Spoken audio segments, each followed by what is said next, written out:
Welcome today to day 4 of my 7-day training on how to share your powerful story with confidence, dignity, and purpose. And remember, we added grace to that. So by now, you should be ready to own your story. You've identified which story to share at this season in your life.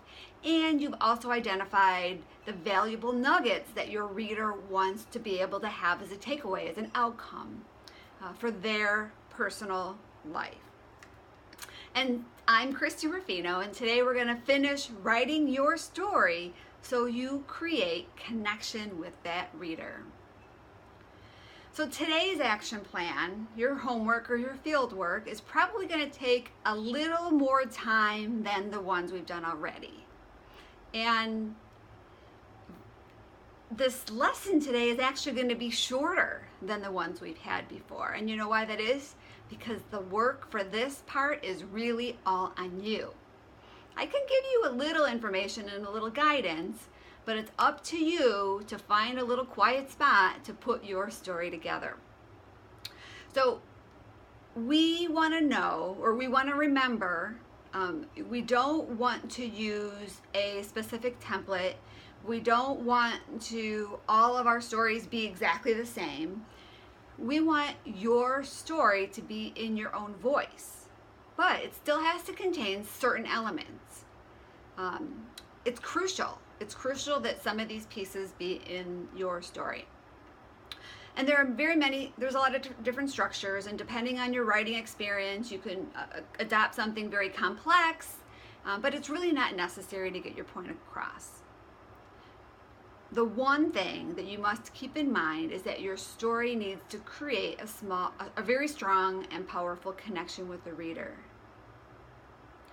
You want them to embark on that journey with you. You want them to go back in time when you were in that space, and you want them to feel your struggles. You want them to also feel your triumphs.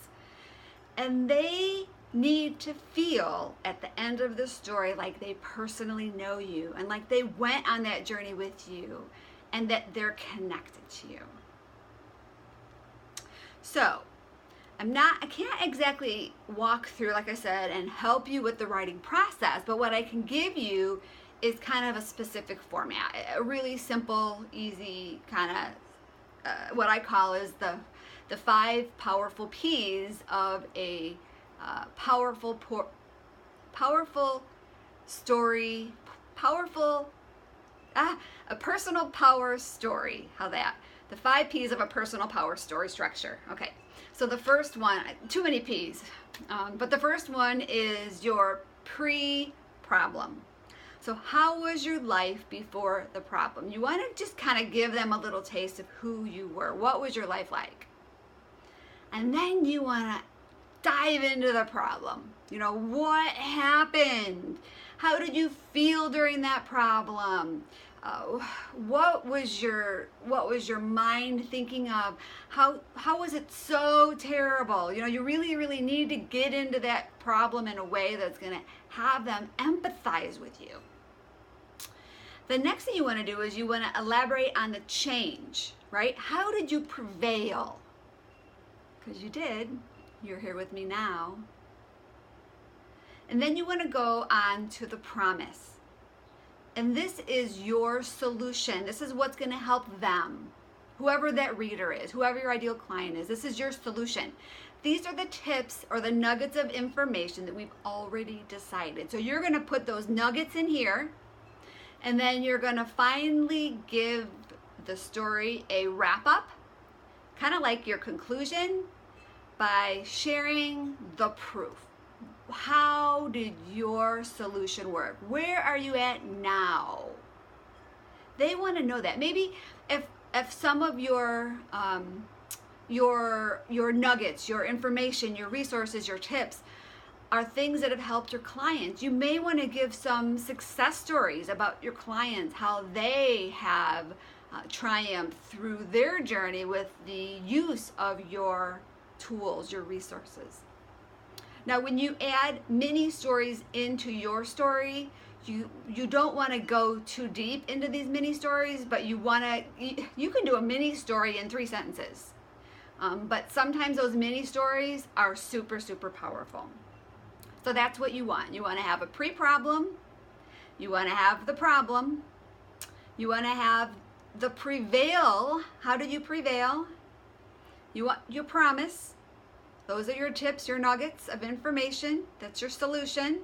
And you also want your proof, where you are now. Great. So to put all of these elements together, finish your story by working on 4 of these 5 P's, because one of them you've already done. You're going to put it all together. You're going to set it aside. You're going to read it again. You're going to keep working on it and refining it. And I would really suggest you have somebody else help you in this final editing process.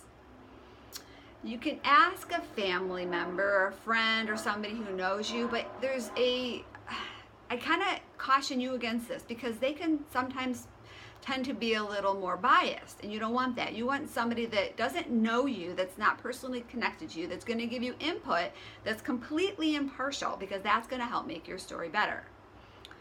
You can actually hire, depending on how big your story is, you can hire somebody to kind of give your story a once-over, and it shouldn't be that expensive. And you don't even actually have to take all of their advice, but sometimes it's really good for you to review their input and decide if you think it would add value to your story or not. So once again, the most important thing to remember is that how you share your story and what you share your story about needs to benefit the reader. And you need to make sure that your editor knows this as well. So when they're looking at your content, that they are guiding you in the right way. So that's all of day 4. I am so happy that you made it with me so far. Tomorrow we actually have a great training on publishing. So we're going to go through quality and distribution and all the possibilities of publishing. We're going to do that in a short little window here. Try to get it done in 6 to 8 minutes. And if you make it through all the trainings, we've got great things coming for you on day 7. So I will hopefully see you then, and I will definitely see you tomorrow. Bye-bye for now.